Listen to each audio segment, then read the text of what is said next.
Meronimi dan struktur linear.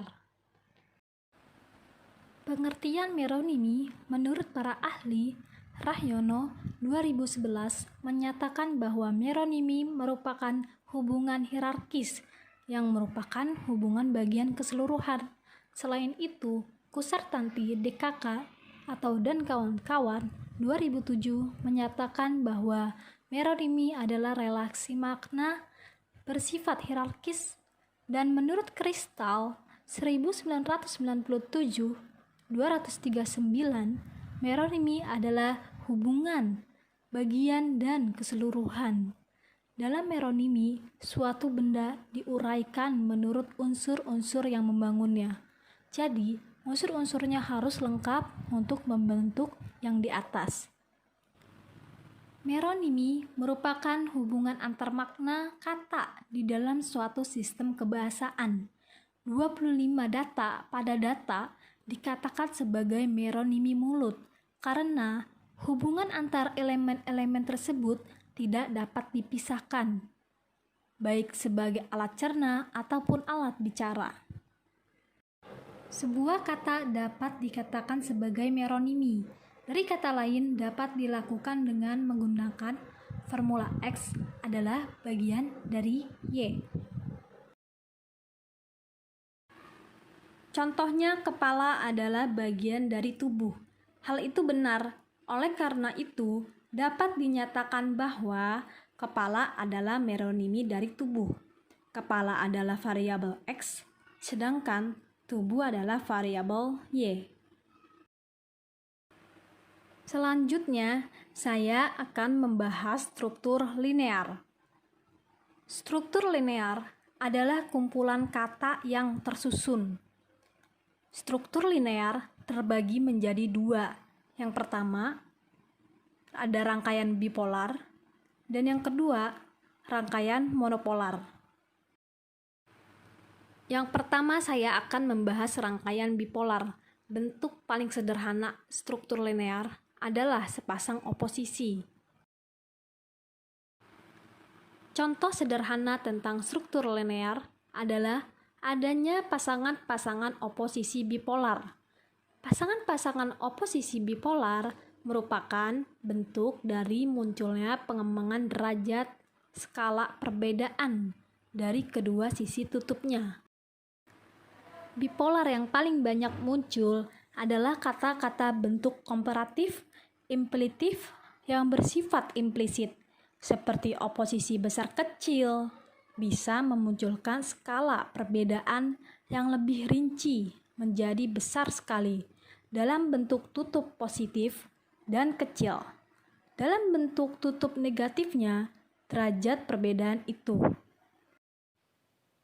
dapat dikembangkan dalam 4 bagian skala perbedaan, yaitu: pertama, bahasa Indonesia terdapat awalan ter, seperti terkecil dan terbesar.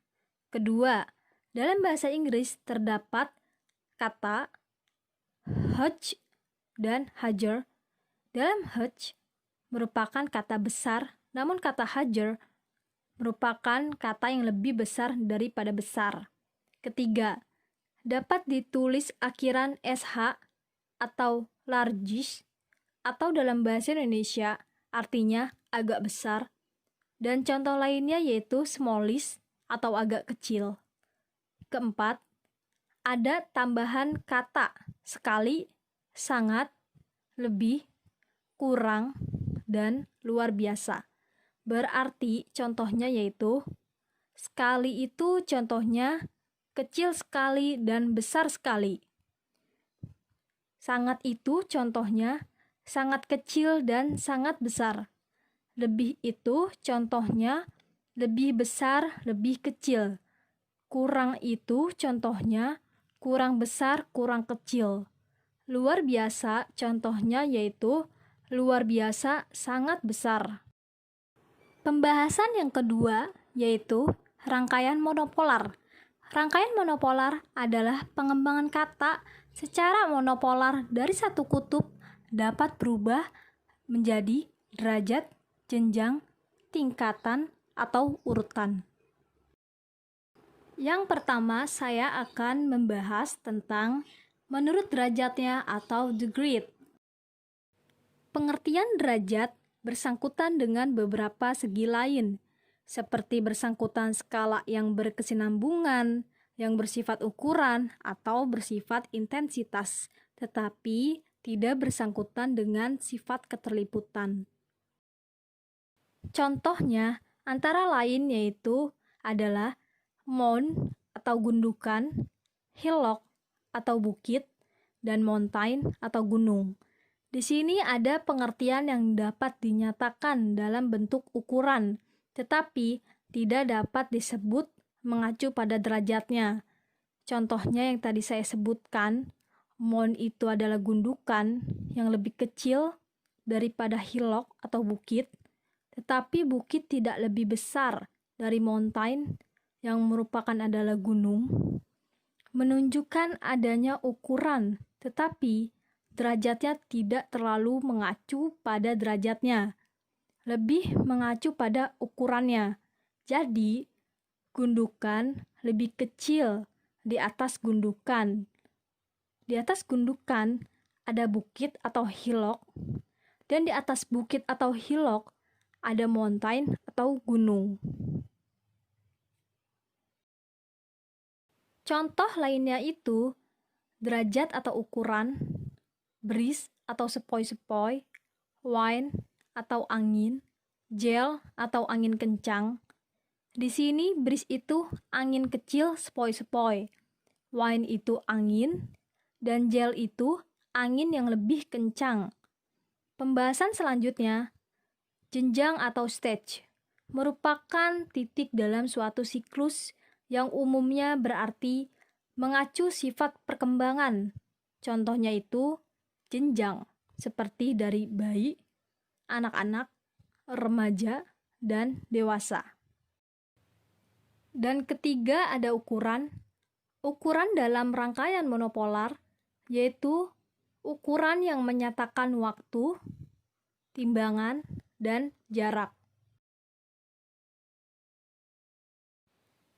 Contoh dalam ukuran monopolar itu terdapat dari detik, menit, jam, hari, bulan, dan tahun. Terdapat ukurannya dalam waktu, sedangkan dalam jarak, ukurannya itu terdapat senti, meter, kilometer. Yang keempat, tentang tingkatan. Dalam tingkatan yang mendasari, bersifat tegas, secara terus-menerus.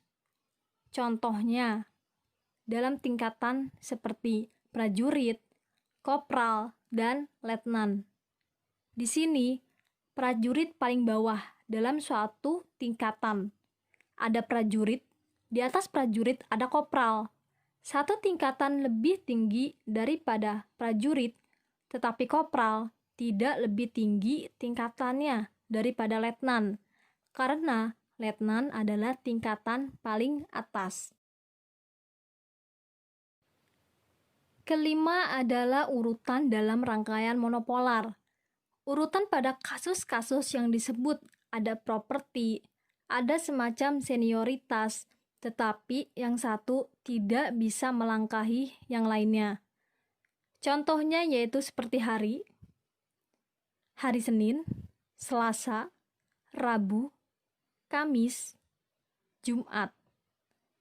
Itu sudah ada urutannya. Hari tidak bisa dari Senin langsung ke Rabu, Rabu langsung ke Jumat. Hari tidak bisa melompati seperti itu. Hari itu harus sesuai urutannya. Dari Senin terlebih dahulu, dilanjut Selasa, Rabu, Kamis, dan Jumat.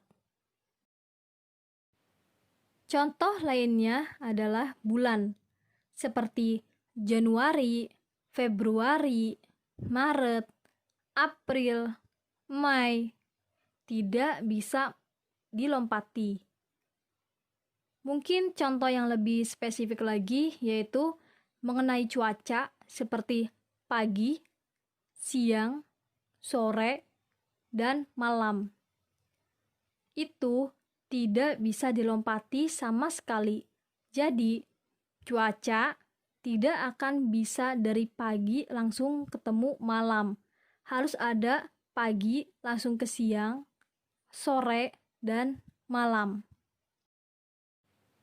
Mungkin cukup sekian penjelasan dari saya tentang meronimi dan struktur linear.